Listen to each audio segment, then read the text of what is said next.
नमस्कार, आपका स्वागत है ट्रांसपोर्ट इमेज में। मैं हूं विदिशा। आइए नजर डालते हैं अब तक अहम खबरों पर।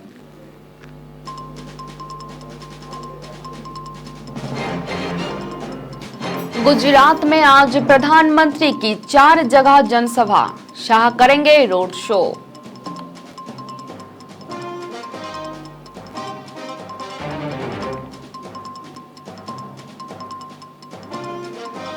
लुधियाना कोर्ट ब्लास्ट में वांछित आतंकी हरप्रीत सिंह गिरफ्तार।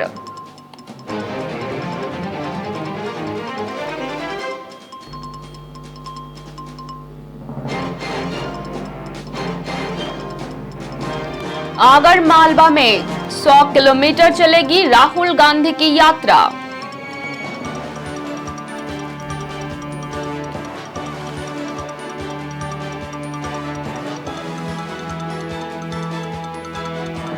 उत्तराखंड में धर्मांतरण कानून बनने से साधु संतों में हर्ष, मुख्यमंत्री को दी शुभकामनाएं।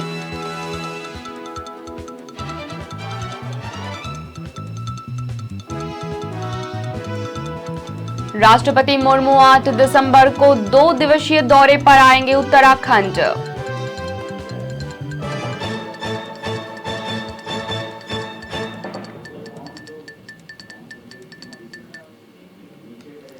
आइए जानते हैं खबरें विस्तार से। गुजरात में सभी दलों ने दूसरे चरण के विधानसभा चुनाव के लिए पूरी ताकत झोंक दी है। भाजपा, कांग्रेस और आम आदमी पार्टी समेत तमाम दलों के नेताओं ने चुनाव प्रचार और तेज कर दिया है। प्रधानमंत्री नरेंद्र मोदी आज 4 जगह जनसभा को संबोधित करेंगे। नरेंद्र मोदी ने बुधवार को 54 किलोमीटर लंबा रोड शो किया था। वो आज काकरेज, पटना, सोजित्रा और अहमदाबाद में जनसभा करेंगे। उनकी जनसभा दोपहर 12 बजे से शुरू होगी। इसके अलावा केंद्रीय गृह मंत्री अमित शाह भी जनसभा और रोड शो करेंगे। शाह सुबह 10:30 बजे महसाना के बेचारानी में जनसभा करेंगे। इसके बाद वो बीजापुर में जनसभा करेंगे। शाम 5 बजे वडोदरा के अप्सरा सिनेमा से जुबली बाग तक रोड शो होगा। शाम 7:30 बजे अमित शाह गांधीनगर साउथ में जनसभा करेंगे। बता दें कि गुजरात विधानसभा चुनाव के पहले चरण में गुरुवार को सौराष्ट्र, कच्छ और राज्य के दक्षिणी क्षेत्रों के 19 जिले की 89 सीटों पर 60.23% मतदान हुआ है।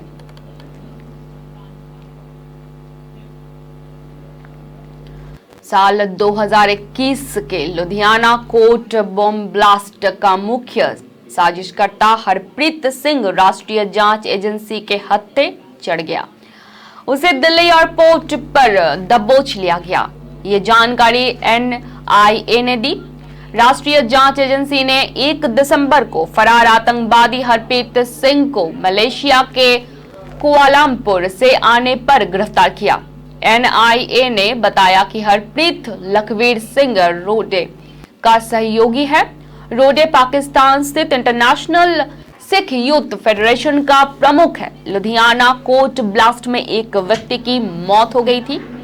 हरप्रीत सिंह पर 10 लाख रुपए का इनाम घोषित किया था। उसके खिलाफ विशेष NIA अदालत से गैर जमानती वारंट और लुक आउट सर्कुलर जारी किया गया था।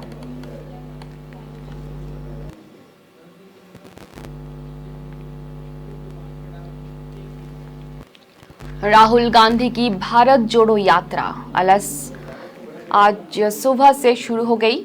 जिसका लंच ब्रेक सुबह 10 बजे सुमराखेड़ी में हुआ। इसी के साथ यात्रा उज्जैन जिले के निकलकर आगर मालवा में प्रवेश कर जाएगी। आपको बता दें कि ये यात्रा का अंतिम दौर चल रहा है। महज 2 दिन बाद यानी कि 4 दिसंबर को राहुल गांधी की यात्रा राजस्थान में प्रवेश कर जाएगी। जानकारी के अनुसार राहुल गांधी का काफिला शुक्रवार सुबह स्काईलार्क प्रोटीन फैक्ट्री परिसर से शुरू हुआ। रास्ते भर लोग इस यात्रा से जुड़ते गए। यात्रा के 10वें दिन भी राहुल गांधी में उत्साह नजर आया। वे पूरे जोश के साथ यात्रा में आगे बढ़ते नजर आए।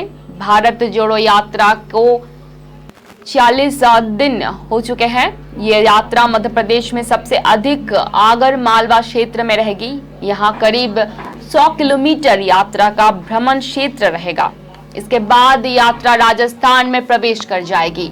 यात्रा लंच ब्रेक के बाद यानी कि दोपहर 3:30 बजे सुमरा खेड़ी जोड़ से शुरू होगी, जिसका शाम 6:30 बजे आगर छबानी में ब्रेक होगा। यात्रा का विश्राम काशी वडिया में होगा। अब ये यात्रा महज 2 दिन और यानी कि 3 और 4 दिसंबर को मध्य प्रदेश में रहेगी।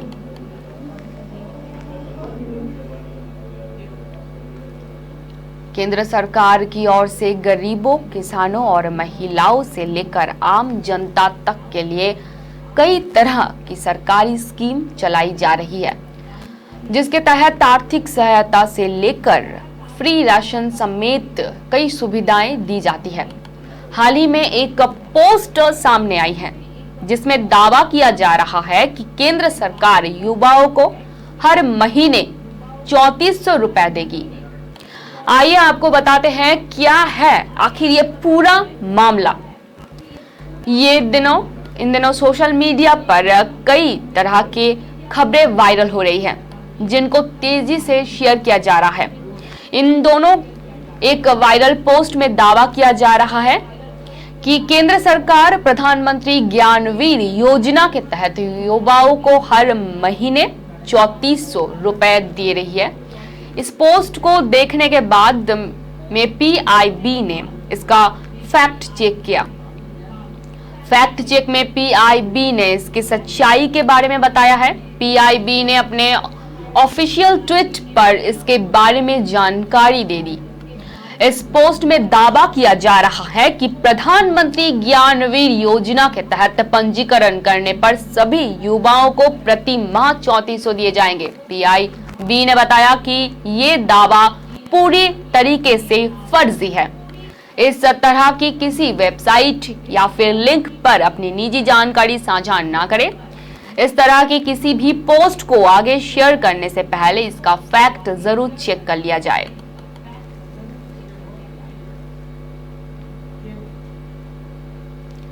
मध्य प्रदेश में अगले साल होने वाले चुनाव में जय युवा आदिवासी शक्ति संगठन कांग्रेस के लिए मुसीबत बन सकता है, क्योंकि इस संगठन से जुड़े लोग कांग्रेस से दूर जाकर चुनाव लड़ने का मन बना रहे हैं। राज्य में वर्ष 2023 में विधानसभा के चुनाव होने वाले हैं और इन चुनावों में आदिवासी वर्ग की भूमिका अहम रहने वाली है। इसकी वजह भी है क्योंकि राज्य की 230 विधानसभा सीटों में से 84 सीट ऐसी है जहां ये वर्ग ही निर्णायक है। इनमें से 47 सीटें तो आदिवासी वर्ग के लिए आरक्षित ही हैं। वर्ष 2018 में हुए विधानसभा के चुनाव में कांग्रेस को जैस का साथ मिला था और कांग्रेस की ताकत भी बढ़ी थी। इस वजह से कांग्रेस ने 47 में से 31 सीटों पर ही अपनी जीत दर्ज की थी। इस बार जैस बड़ी सौदेबाजी के मूड में है या फिर वो स्वतंत्र होकर चुनाव लड़ने की तैयारी कर रहा है। जैस के प्रमुख डॉक्टर हीरालाल अलवा लगातार एक ही बात कहते आ रहे हैं कि उनका संगठन इस बार कांग्रेस से अलग होकर चुनाव लड़ेगा और इस दिशा में वे आगे भी बढ़ रहे हैं। इसके लिए अन्य वर्गों से भी उनकी बातचीत चल रही है, जिसमें ओबीसी महासभा, माझी समाज आदि भी शामिल हैं।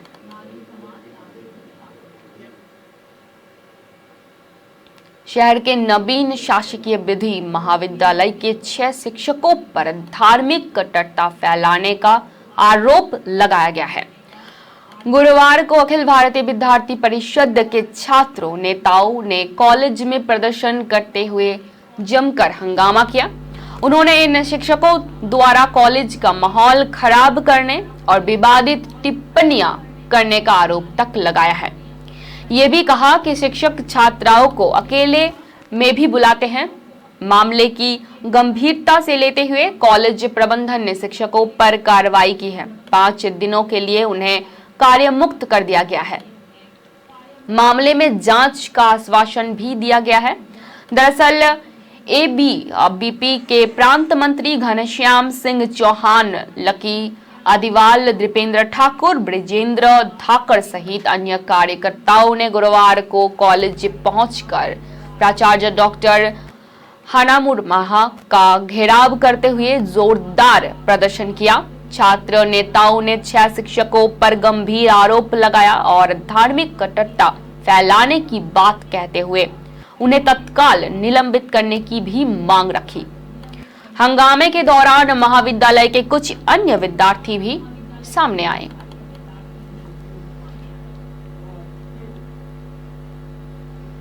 मुंबई इंटरनेशनल एयरपोर्ट का सर्वर डाउन होने से यात्रियों को 50 मिनट तक कई परेशानियों का सामना करना पड़ा, लेकिन इसके बाद एयरपोर्ट पर सेवा पूर्ववत हो गई है। मुंबई अंतर्राष्ट्रीय हवाई अड्डे के प्रवक्ता के मुताबिक एयरपोर्ट पर सामान्य सेवाएं फिर से शुरू हो गई है। सर्वर फेल होने से करीब 50 मिनट तक परिचालना बाधित रहा। इसके लिए यात्रियों को असुविधा हुई, लेकिन अब सेवाएं सामान्य हो गई है। यात्रियों को होने वाली असुविधा के लिए खेद व्यक्त किया है। जानकारी के अनुसार गुरुवार शाम मुंबई एयरपोर्ट पर अचानक सर्वर डाउन हो गया था। इससे एयरपोर्ट का कामकाज बाधित हो गया है और यात्री यहां थे वो अटक गए। शाम के समय वैसे भी यात्री मौजूद रहते हैं। वैसे में कुछ समय के लिए स्थिति कंट्रोल में करना मुश्किल हो रहा था, लेकिन 50 मिनट के बाद सर्वर की खामी दूर हो गई और इस समय स्थिति सामान्य हो गई।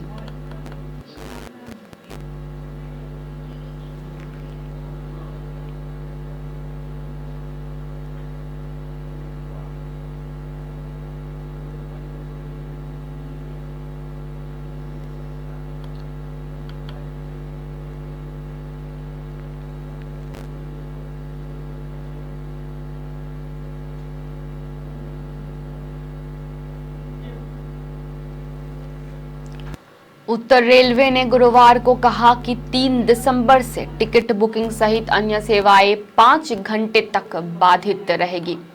उत्तर रेलवे के प्रवक्ता ने गुरुवार को बताया कि स्थिर और गतिशील डेटाबेस स्पडिन कार्यों के लिए दिल्ली PRS की सभा सेवाएं जैसे आरक्षण, निरस्तीकरण, चार्टिंग, पूछताछ सेवा, इंटरनेट बुकिंग तथा EDR सेवाएं 3 दिसंबर की मध्यरात्रि यानी कि 11:45 से 4 दिसंबर को तड़के 4:45 बजे तक लगभग 5 घंटे तक उपलब्ध नहीं रहेगी।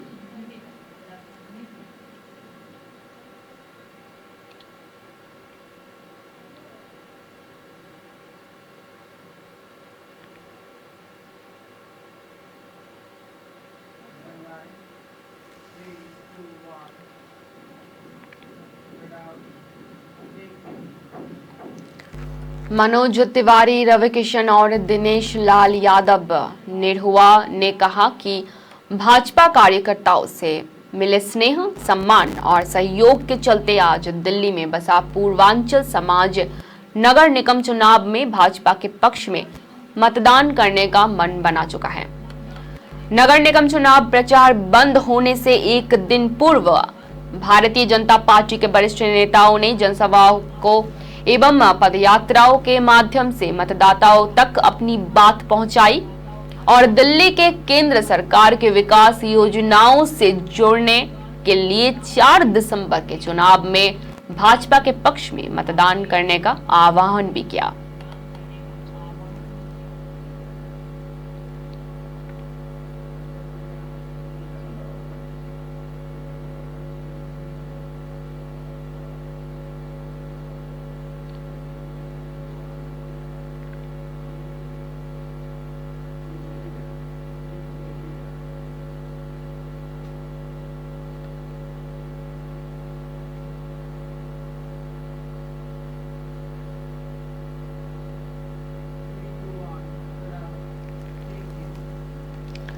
देश भर के संत समाज में उत्तराखंड विधानसभा में धर्मांतरण पर सख्त कानून बनाने पर हर्ष की लहर दौड़ गई।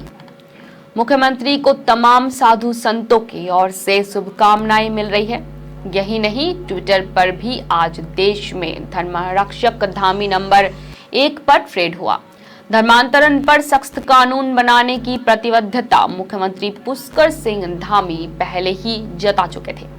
हाल ही में हुई मंत्रिमंडल बैठक में धर्मांतरण पर कानून बनाने के प्रस्ताव को पास किया गया था, जिसके बाद कई राज्यों सरकार की ओर से विधानसभा के पटल पर धर्मांतरण कानून को प्रस्तुत किया गया, जिसे सदन ने ध्वनिमत से पारित कर दिया।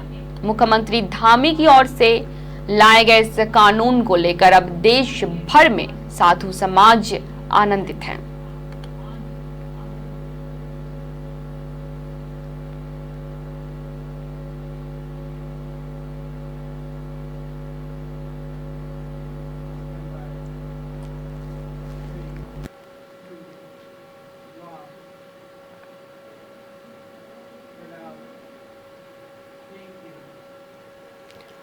पश्चिमी सीमाओं में भारतीय सेना ने सबसे बड़े प्रशिक्षक अभ्यास में से एक को अंजाम दिया। प्रशिक्षण अभ्यास में नागरिक एजेंसियों सहित युद्ध लड़ने वाली सभी संस्थाएं शामिल थी और निर्णायक जीत के लिए संपूर्ण राष्ट्र दृष्टिकोण के संकल्प के अनुरूप अपने कार्य को मान्य किया। इस अभ्यास में कई चीजें पहली बार हुई, जिन्होंने भारतीय सेना, भारतीय वायुसेना और बीएसएफ के बीच संयुक्त तालमेल को और भी मजबूत किया।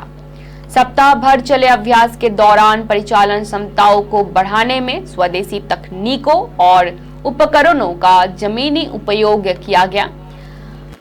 क्रियात्मक कार्रवाइयों ने एक एकीकृत रंगमंच में युद्ध लड़ने की नई अवधारणाओं को भी मान्य किया है।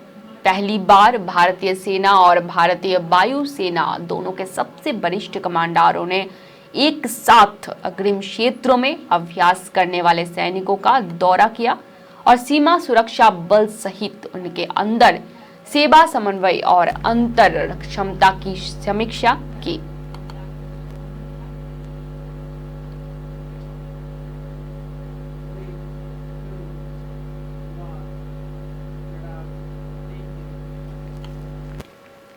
उपराज्यपाल मनोज सिन्हा ने गुरुवार को नागरिक सचिवालय में वित्तीय संस्थानों, सार्वजनिक क्षेत्र के बैंकों और सरकारी विभागों की बैठकों की अध्यक्षता की। बैठक के दौरान उपराज्यपाल ने बैंकों और विभागों को उद्योगों, युवाओं और किसानों की क्षमता निर्माण और उद्यमिता विकास की जरूरतों को पूरा करने हेतु निर्बाध ऋण प्रवाह के लिए निकट सहयोग से काम करने का निर्देश दिया। वित्तीय समावेशन के समग्र मूल्यांकन पर अपने विचार साझा करते हुए हस्तक्षेप एवं ग्रामीण अर्थव्यवस्था के कम बैंकों वाले वर्गों तक पहुंचाने पर उपराज्यपाल ने कहा कि हमारे सामूहिक प्रयासों को हमारी अर्थव्यवस्था के शक्ति इंजन के रूप में काम करने वाले सहायक क्षेत्रों की दिशा में प्रयास करना चाहिए। इससे पहले उपराज्यपाल के समक्ष पावर पॉइंट प्रस्तुति के माध्यम से विभागवार मुद्दों और बैंकिंग क्षेत्रों की सेवाओं के विशेषता को प्रस्तुत किया गया था।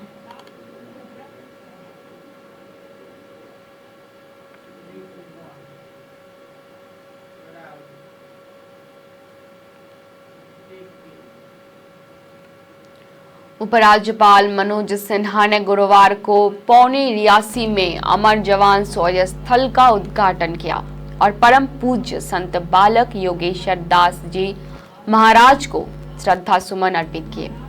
उपराज्यपाल ने वीर स्तंभ पर पुष्पांजलि अर्पित करने और शहीदों को श्रद्धांजलि देने के बाद कहा कि वीर नारियों, हमारे दिग्गजों को सलाम और उन सभी शहीदों को श्रद्धांजलि जिन्होंने हमारे देश के लिए अपना बलिदान दिया है। उपराज्यपाल ने कहा कि अगस्त 2019 में अनुच्छेद 370 को निरस्त करने के बाद आतंकवाद का पोषण करने वाला परिस्थिति तंत्र ध्वस्त हो गया है। उन्होंने कहा कि राष्ट्रीय सुरक्षा की रक्षा के लिए राष्ट्र वास्तव में बहादुर जवानों का ऋणी है। उपराज्यपाल ने कहा, चहुमुखी आर्थिक विकास हमारे लिए प्राथमिक महत्व है ताकि प्रत्येक नागरिक शांति के वातावरण में सम्मान और गरिमा का जीवन जीने में सक्षम हो। ग्रामीण बुनियादी ढांचे में नई गतिशीलता के परिणाम स्वरूप लोगों के लिए कहीं अधिक समृद्धि आएगी। जम्मू कश्मीर ने पिछले 3 वर्षों में एक बड़ी दूरी तय की है।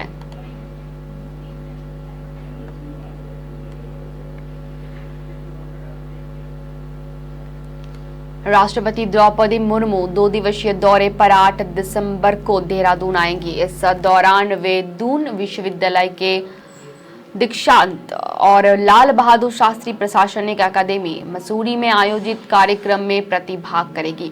इस दौरान वो यहां द प्रेसिडेंट बॉडीगार्ड स्टेट स्थित आशियाना में रात्रि विश्राम करेगी। राष्ट्रपति के आगमन को लेकर तैयारियां तेज हो गई है। राष्ट्रपति मुर्मू 8 दिसंबर को देहरादून पहुंचेंगी। इसके बाद वो राजभवन जाएंगी। रात को वो आशियान में विश्राम करेगी। 9 दिसंबर को राष्ट्रपति पहले लाल बहादुर शास्त्री प्रशासनिक अकादमी मसूरी में भावी IAS ऑफिसरों को संबोधित करेंगी। 9 दिवसीय दौरे में वो 9 दिसंबर को दून विश्वविद्यालय के दीक्षांत समारोह में बतौर मुख्य अतिथि शामिल होंगी।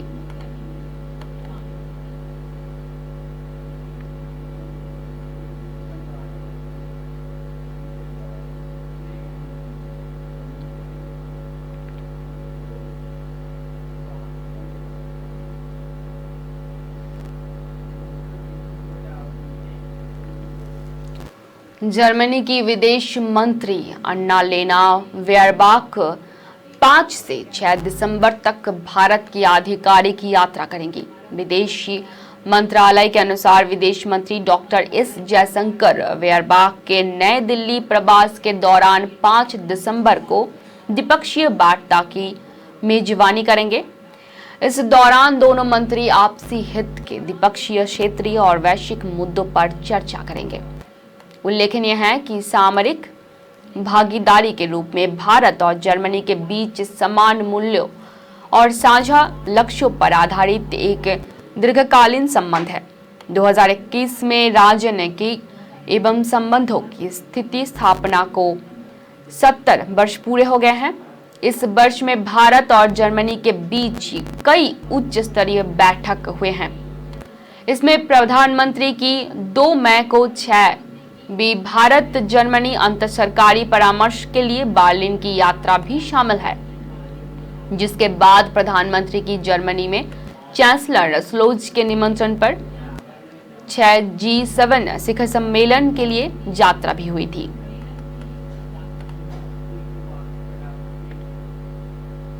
अब तक के लिए इतना ही। धन्यवाद।